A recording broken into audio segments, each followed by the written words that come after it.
Hey there. Okay, so today's going to be a two-parter. The first thing that I'm going to go over is certain things that people find that have helped themselves if they have akathisia.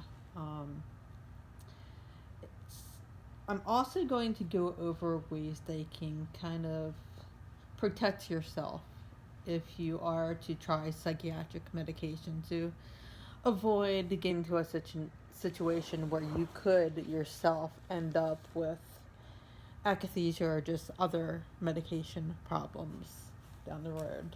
Um, doctors they have this thing called Be Calm. That's their, and this is supposed to be the main treatments for akathisia. Um, and it's basically medications that they feel help akathisia. Um, Be Calm stands for beta blockers, clonazepam, anticholinergics, clonidine. Yeah, they went by the second letter in the word. And mirtazapine. And I'm actually on three of these myself. And I've been on all of them actually at one time. I have some words against a couple of those. Clonazepam is a benzo, as you already know. That is my biggest problem. See, the weird thing with benzos is that they are considered a treatment for akathisia. However, when it comes to withdrawal, they can cause akathisia. And they are very, very addictive substances. Like, you can become dependent on them in a month. And the thing that a lot of people don't know about benzos is that they're intended only to be like used up to a month. But for whatever reason, doctors just keep filling that prescription and people, become dependent on it like that. So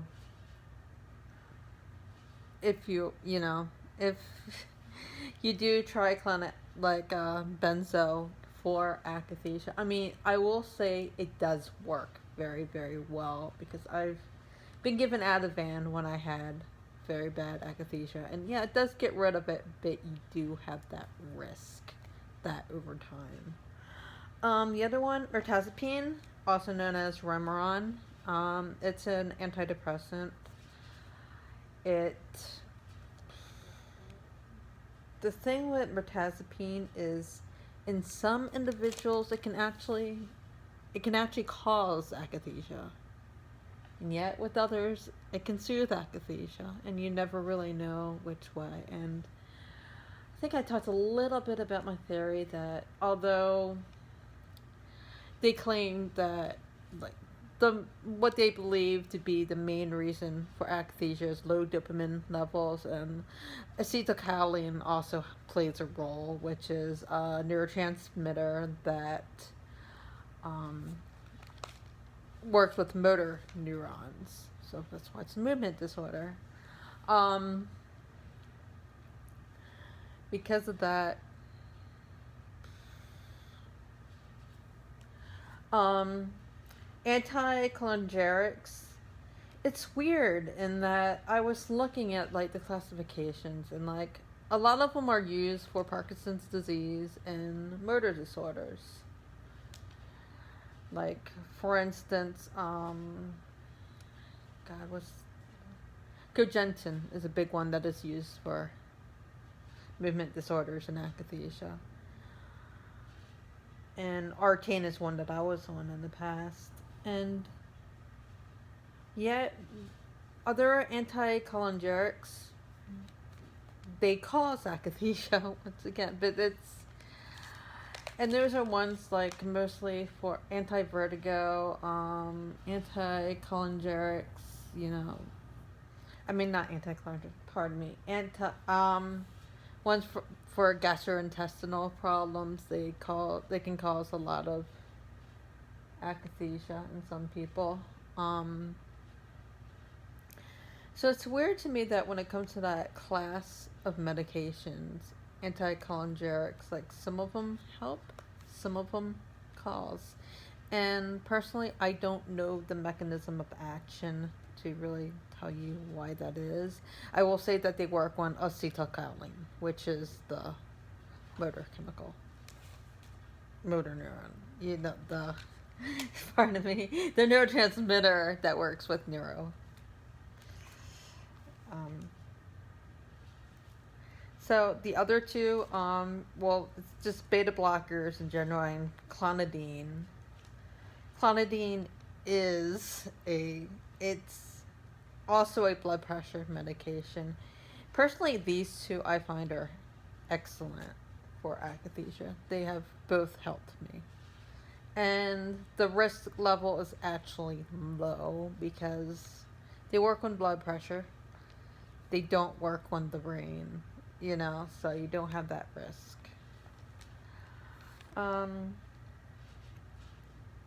So those are the medications that doctors will turn to. Also, another one I've seen them turn to a lot is trazodone, and people within the akathisia community will tell you trazodone will cause akathisia in a lot of people. It's an antidepressant, so.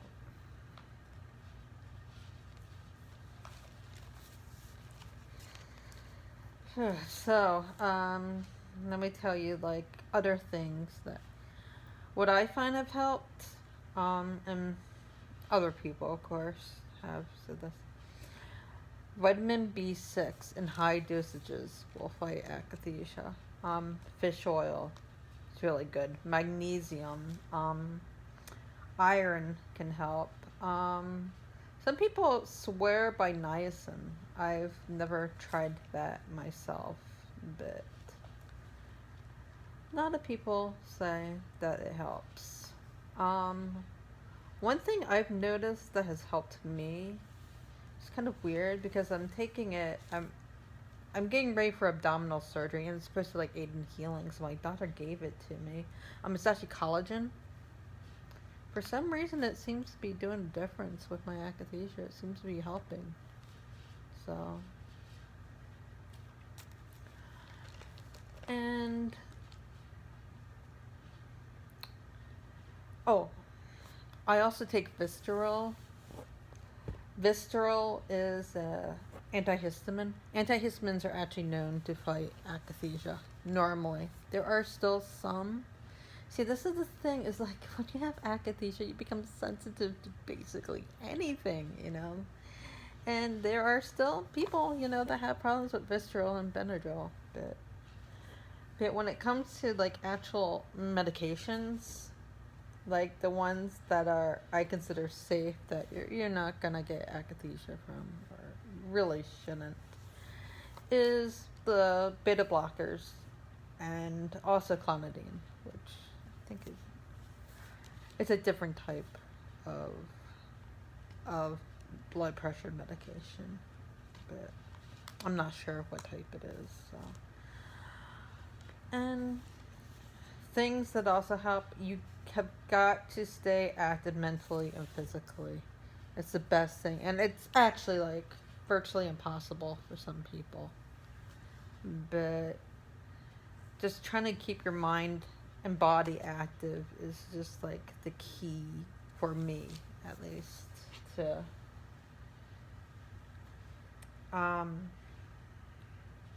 sorry, I'm actually having a real lot of akathisia today, so I'm kind of like, I'm just kind of like slurring things or something. Please forgive me. Let me see. Exercise, of course. I mean, basically, akathisia puts your body into fight or flight. And when you're in flight, you want to run. You just want, so why not just do it? It helps. The exercise really does help when you can do it. Like I said, there's other people where they cannot do that because, I mean, think about it. It also like raises cortisol levels and the adrenaline's pumping, and that that can make akathisia worse. So,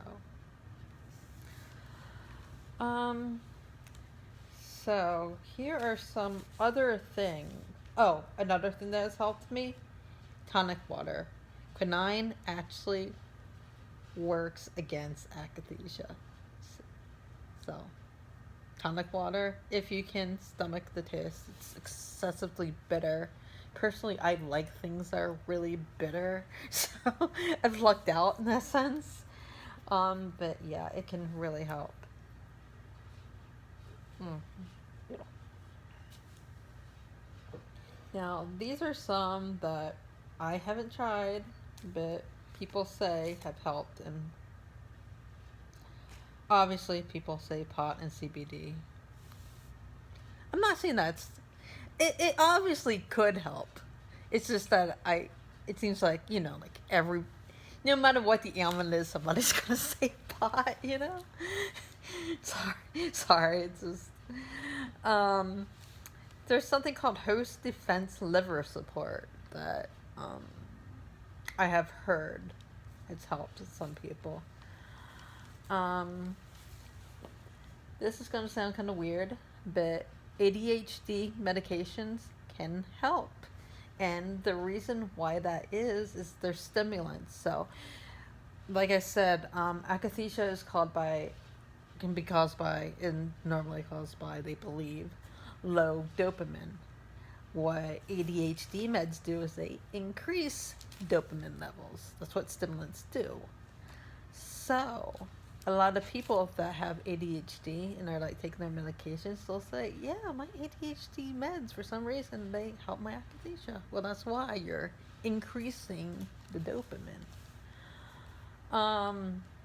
Restless legs medication, that can help some.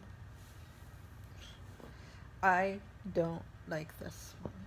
But people say that Neurontin and Lyrica can help. They're called Z drugs. What a Z drug is, they're a lot like benzodiazepines, but they only target certain GABA receptors, and the fact that they only target selective ones, it causes them to have less side effects. So they're supposed to be not as addictive. You're not supposed to have as many side effects, but people still have them, and they still are a pain in the butt and painful to get off of. I've actually tapered off of Neurontin 3 times because for some stupid reason my doctors always wanted me on it. And it's nothing to me. See, other people's physiological nature, they differ. Our brain chemistries are different. What affects one person affects another person differently. For me, it was painful to get off of, but it wasn't nearly the level that a benzo would be. But still, it's could be a med that you end up dependent on and having to wean off of, and it's a pain. Curcumin or, red pepper. How the hell can that harm you? If it works, it works. Try it, There's another one, broccoli pills. I'm not sure what it is about broccoli, but apparently people find that broccoli helps with akathisia. And the same goes with yellow mustard. Apparently one person in the community, they get powdered yellow mustard and they take teaspoons of it, and it helps them. I don't know. Whatever. Believe it or not, guess what else increases acetylcholine? Nicotine.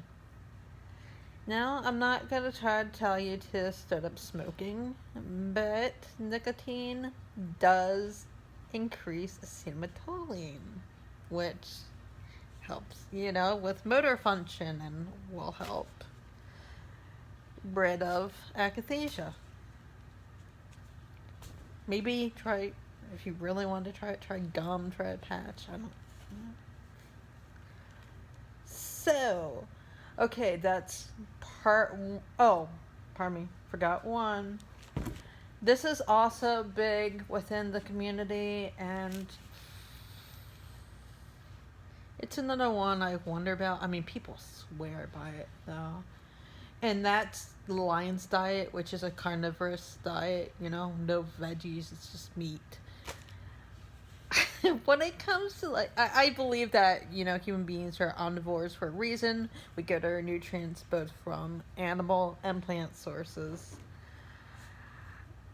I personally would think that this would just cause me to get some sort of vitamin deficiency if I tried it, but hey, if you want to like research the science behind it, maybe there is something about it, because there are a lot of people that say that they have switched to a carnivorous diet and it's helped. So, there you go. All right, part 2. And these are like wise things that you can do so you don't end up, like really messed up with psych meds. This is like I call this the wise way to start psych meds if you choose to go that route. Now, I personally am anti-med mostly, except like extreme cases, like maybe schizophrenics might need it if they constantly hear voices, something like that. But I'm definitely not going to tell you or anyone to not take medications, because I know that there are people out there that medication has really worked for them. Once again, our chemistries are different. Mine obviously sucks. Okay, so what you can do.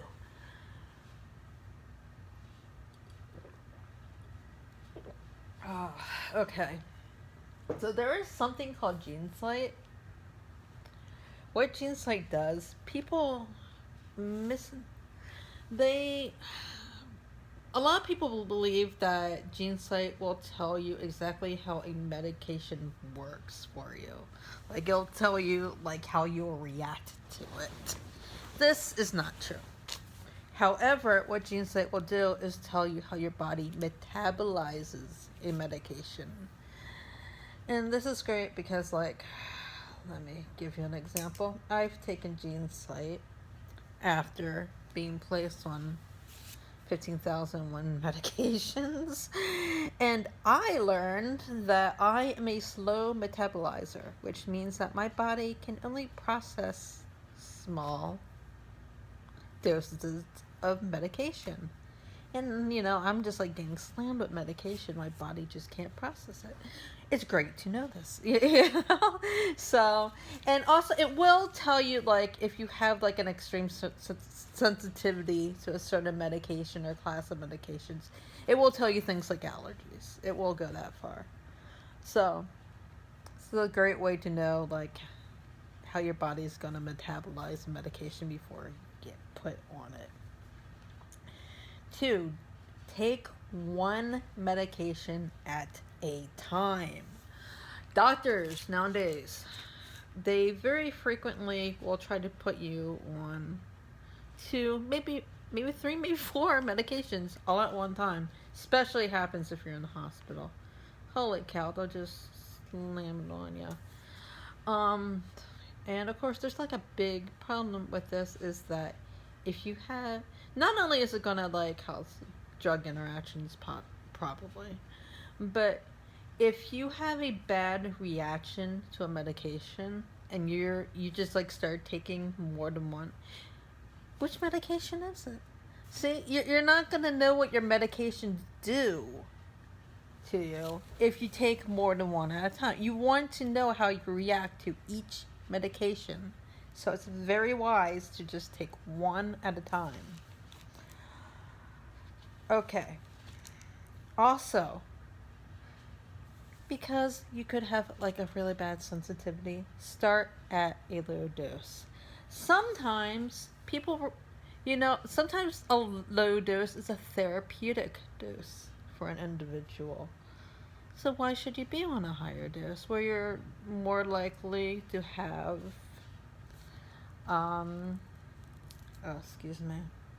where you're more likely to have, side effects? it only makes sense to start at a lower dose, you know. Okay, also, when it comes to medications, always taper slowly. And this goes for both going up on the medication and down, okay?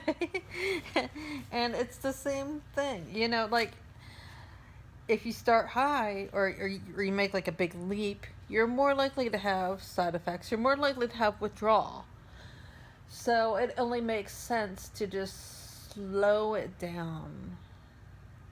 And with certain medications, it can actually be really dangerous. Like, a big one is a medication that I had just recently gone off of, Lamictal. Lamictal is known for something called Stevens-Johnson syndrome, which is a type of rash that can actually be deadly. It's like a necrosis. It's really gnarly. But it can also cause like numerous other rashes that are more benign. And I remember like when I first started taking it, the entire backs of my legs were like hives. It wasn't Stevens-Johnson, it was a benign rash, but yeah. And that's why when it comes to Lamictal, they say do it really slowly, you know, when it comes to the tapers. Because if you make too big a jump, you're way more likely to get this syndrome. Or just a rash in general. So, do not take other drugs to mask side effects. This is just something that doctors do all the freaking time. Like, okay, let's say that a doctor just put you on Paxil, all right, which is an antidepressant. Well, one of the I'll get into like the mechanisms of how meds work later on, but it can cause insomnia. Let's put it this way. So, and the doctor knows this. It's like, okay, Paxil can cause insomnia, so I'm going to give you Ambien, you know, to... Why in God's name would you possibly want to take a second medication for a side effect of that medication? Do you have any idea, like, how... There are many, many, many different SSRIs out there. So, if one of them is going to cause you to have insomnia, there's going to be one out there that's probably not going to cause insomnia. So, instead of being on two medications, just find that one med that works for you, that works for your chemistry.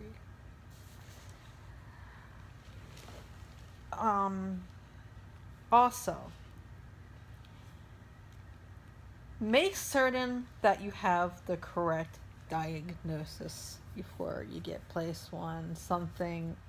Like, basically, this is like for a lot of people that are diagnosed with bipolar or even schizophrenia, something along those lines, ADHD. There's a lot of misdiagnosis. I was misdiagnosed.